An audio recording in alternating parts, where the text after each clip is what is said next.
Hello guys, ഈ കാണുന്നത് നമ്മുടെ അടുത്ത ട്രിപ്പിനായിട്ടുള്ള പാക്കിംഗ് ആണ് കേട്ടോ. അങ്ങനെ 2 മാസം നീണ്ടു നിന്ന പ്ലാനിങ്ങിന് ശേഷമാണ് നമ്മൾ ട്രിപ്പ് ഓണായത്. തിരുവനന്തപുരത്ത് നിന്നും TVMലേക്കാണ് നമ്മുടെ യാത്ര. TVM എന്ന് പറഞ്ഞാൽ ഗോവയിലെ ഒരു റെയിൽവേ സ്റ്റേഷനാണ്. അപ്പോൾ എല്ലാവർക്കും നമ്മൾ എങ്ങോട്ടാണ് പോകുന്നതെന്ന് മനസ്സിലായല്ലോ. രാവിലെ 9:20 നേത്രാവതി എക്സ്പ്രസ് ആയിരുന്നു നമ്മുടെ ട്രെയിൻ. രാവിലെ തന്നെ നമ്മൾ റെയിൽവേ സ്റ്റേഷനിലേക്ക് ഇറങ്ങി.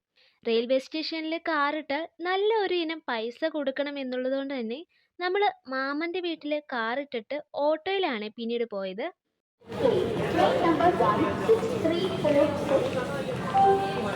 ഈ സൗണ്ട് കേട്ടപ്പോൾ തന്നെ മനസ്സിലായല്ലോ നമ്മളിപ്പോൾ എവിടെയാണെന്ന്.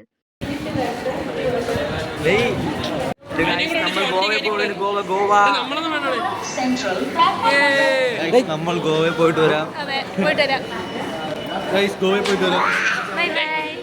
നമ്മൾ അവിടെ നിന്ന് കുറച്ച് വീഡിയോയും ഫോട്ടോസും ഒക്കെ എടുത്തപ്പോഴേക്കും ട്രെയിൻ പോകാനുള്ള വിസിലടി മുഴങ്ങി. പിന്നെയും നിന്നാൽ ട്രെയിനിൻ്റെ പാട്ടിനും ഡാൻസിനും പോകും എന്നുള്ളത് കൊണ്ട് നമ്മൾ ഓടി ട്രെയിനിൽ കയറി.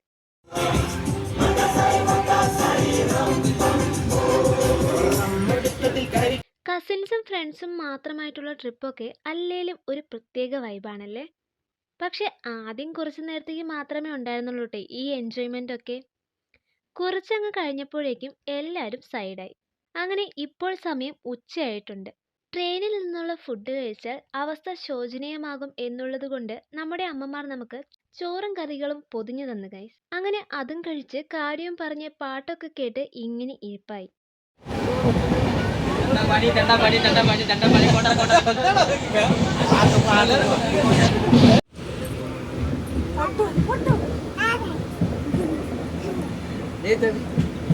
അതും നമ്മുടെ കൂട്ടത്തിലുള്ളതാണ് ഗൈസ്.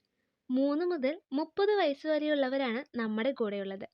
പിന്നെ ലെറ്റ്സ് ഇൻട്രൊഡ്യൂസ്, ഇത് നമ്മുടെ ആദൂസ്. ഗോവയിൽ എത്തുന്നതിന് മുന്നേ അവളുടെ കൂളിംഗ് ഗ്ലാസ് എല്ലാം എടുത്ത് നടപ്പ. ട്രെയിനിൽ പോകുമ്പോൾ ഇങ്ങനെ ഒരു ഷോട്ട് അത് നിർബന്ധം. വീണ്ടും ഫുഡ് ഗൈസ്. ഇതും നമ്മൾ ട്രെയിനിൽ നിന്ന് വാങ്ങിയതല്ലോ, ഒരു ഫ്രണ്ടിനോട് വിളിച്ചു പറഞ്ഞ് കണ്ണൂരുള്ള റെയിൽവേ സ്റ്റേഷനിൽ എത്തിയപ്പോഴേക്കും അവിടെ എത്തിച്ചതാണേ. അങ്ങനെ അതും കഴിച്ച് ഒന്നും നോക്കിയില്ല, എല്ലാവരും കിടന്നങ്ങ് ഉറങ്ങി. പിന്നെ എണീറ്റത് ഗോവയിൽ എത്തിയിട്ടാണ്. ഇതാണ് TVM റെയിൽവേ സ്റ്റേഷൻ. ഇത് ഗോവയുടെ നോർത്താണ് കേട്ടോ. ഗോവയ്ക്ക് ആകെ 2 പാർട്ടാണ് ഉള്ളത്, നോർത്തും സൗത്തും. നോർത്തിൽ നിന്ന് സൗത്ത് പോകാൻ വലിയ ദൂരമൊന്നുമില്ല കേട്ടോ, ഒരു 45-50 കിലോമീറ്ററേ കാണുകയുള്ളൂ. നമ്മൾ എത്തിയത് രാത്രിയിലൊന്നുമല്ല കേട്ടോ, അതിരാവിലെയാണ്, ഒരു 3-4 മണിയൊക്കെ ആയിട്ടുണ്ടാകും. നമ്മളൊരു പാക്കേജിലാണ് ഗോവയിലേക്ക് എത്തിയത്. ഫുഡ്, റൂം, റെൻ്റൽ വെഹിക്കിൾസ് എല്ലാം ഉണ്ടായിരുന്നേ അതിൽ. ഇതിപ്പോൾ നമ്മളെ പിക്ക് ചെയ്യാൻ വന്ന അവരുടെ വണ്ടിയാണ്. നമ്മളിപ്പോൾ റിസോർട്ടിലേക്കാണ് പൊയ്ക്കൊണ്ടിരിക്കുന്നത്. ഇതാണ് നമ്മൾ താമസിക്കാൻ പോകുന്ന സ്ഥലം. ഗ്രാൻഡ് ഗോവ എക്സോട്ടിക്ക എന്നാണ് ഈ റിസോർട്ടിൻ്റെ പേര്. ഈ വണ്ടിക്കാണ് നമ്മൾ വന്നത്. വന്നിറങ്ങി പൂള് കണ്ടതോടെ എല്ലാവരും ഓണായി.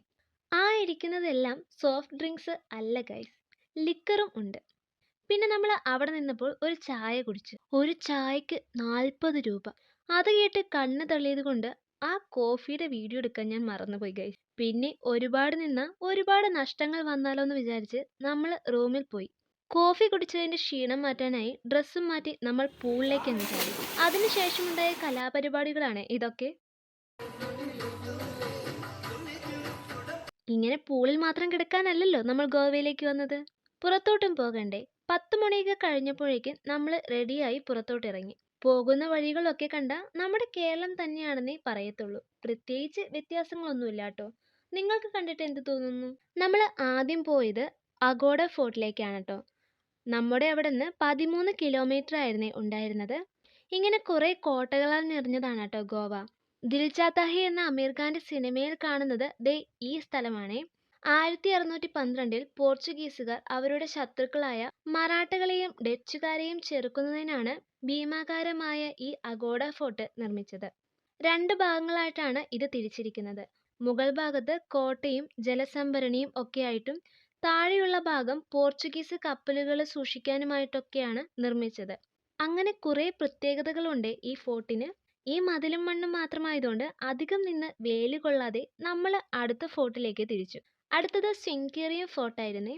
കാണുമ്പോൾ എല്ലാത്തിനും ഒരു ചായക്കാച്ചൽ ഫീൽ ചെയ്യുന്നുണ്ടെങ്കിൽ അത് തികച്ചും സ്വാഭാവികമാണ്. ഫോർട്ടുകളെല്ലാം ഏകദേശം ഒരേ രീതിയിലാണ് ഉണ്ടാക്കിയിരിക്കുന്നതൊക്കെ. പിന്നെ അതിനടുത്ത് അസ് യൂഷ്വൽ ഒരു കടലും ഉണ്ടാകും. ഗോവയിൽ എവിടെ നോക്കിയാലും കടലാണ് ഗൈസ്. എന്തിനാണ് വെറുതെ നിന്ന് വെയിൽ കൊണ്ട് കരിയുന്നതെന്ന് വിചാരിച്ച് നമ്മൾ തിരിച്ച് റൂമിലോട്ട് പോയി. പിന്നെ അവിടെ കിടന്നങ്ങ് വൈകിടും.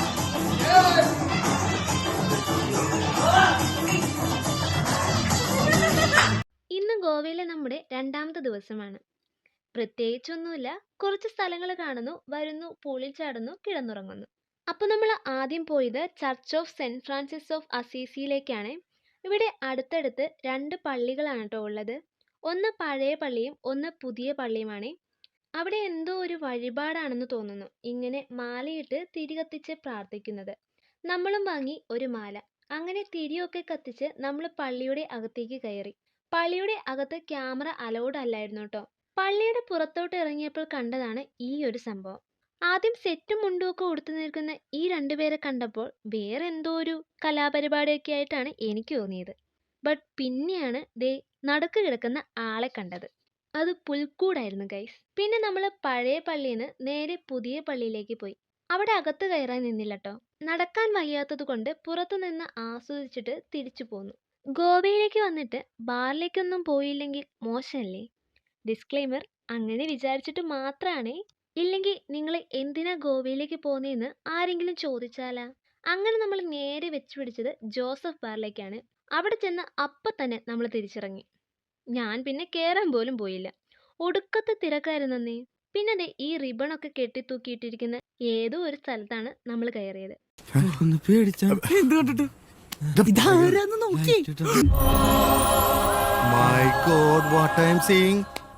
കാണാൻ നല്ല രസമുണ്ടല്ലേ?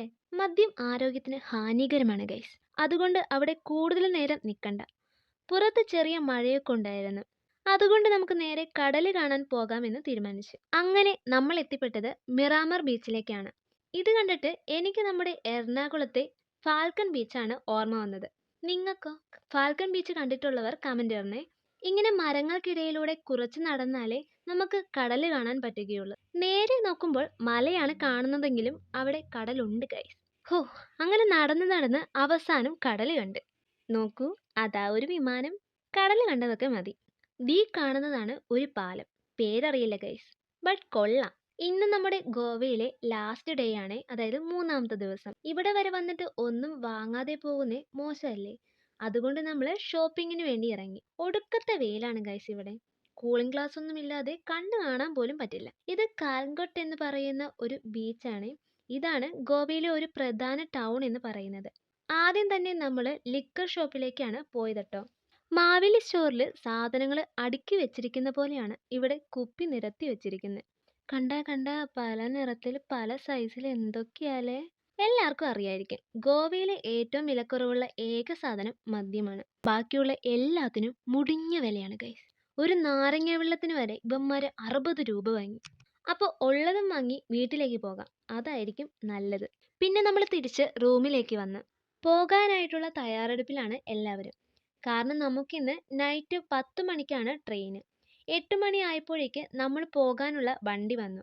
നമ്മൾ പിന്നെ അവിടെ നിന്ന് ഇറങ്ങി നമ്മുടെ പൂളിനൊക്കെ ടാറ്റ കൊടുത്ത് നമ്മൾ വണ്ടിയിലേക്ക് കയറി ഫ്ലാഷ് ഒക്കെ കത്തിച്ച് കളിച്ച് വീട്ടിലെത്തി. എങ്ങനെയെങ്കിലും കുറച്ച് ചോറ് തിന്നാൽ മതിയെന്ന് പറഞ്ഞിരിക്കുമ്പോഴാണ് ദേ നമുക്ക് മുന്നിൽ ഒരു മലയാളി ഹോട്ടൽ.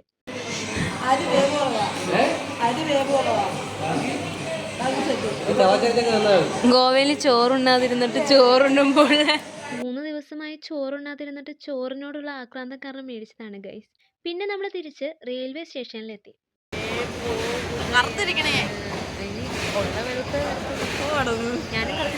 നമ്മളൊക്കെ കരിഞ്ഞു പോയി വെയിലത്ത്. അതെ ഗൈസ്, നമ്മളെല്ലാവരും കരിഞ്ഞുണങ്ങിപ്പോയി. വീട്ടിൽ ചെല്ലുമ്പോൾ വീട്ടുകാരിനി തിരിച്ചറിയോ എന്തോ. ട്രെയിൻ വന്ന ട്രെയിനിൽ കയറിയത് മാത്രമേ ഓർമ്മയുള്ളൂ. കയറി അങ്ങ് കിടന്നിട്ട് പിന്നെ എണീറ്റത് രാവിലെയാണ്. നമ്മൾ തിരിച്ച് തിരുവനന്തപുരത്ത് എത്തിയപ്പോൾ രാത്രി 7:30 ആയി കാണും.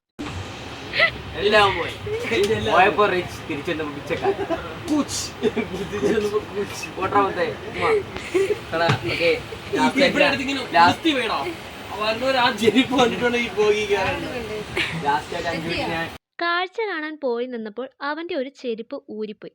അതിൻ്റെ സങ്കടമാണ് ഈ കണ്ടത്. അങ്ങനെ തിരിച്ച് കര കണ്ട് ഗൈസ്. ഇനി തിരിച്ച് കാറെടുക്കാൻ എങ്ങനെ പോകണമെന്ന് ഒരു പിടിയില്ലായിരുന്നു. റെയിൽവേ സ്റ്റേഷന്റെ മുന്നിൽ കുറേ ഓട്ടോകൾ വന്നെങ്കിലും അതൊക്കെ ബുക്ക് ചെയ്തതായിരിക്കും. അങ്ങനെ ഓട്ടോ ഒന്നും കിട്ടാതെ വട്ടം കറങ്ങി നിൽക്കുകയാണ്. പിന്നെ ബസ്സിന് പോകാമെന്ന് വിചാരിച്ച് KSRTC ബസ് സ്റ്റാൻഡിന്റെ പുറകുവശത്തുള്ള ഓട്ടോ സ്റ്റാൻഡിലേക്ക് ചെന്നപ്പോൾ അവിടെ നിന്നും ഓട്ടോ കിട്ടി. നമ്മൾ അതും എടുത്ത് വീട്ടിലേക്കെത്തി.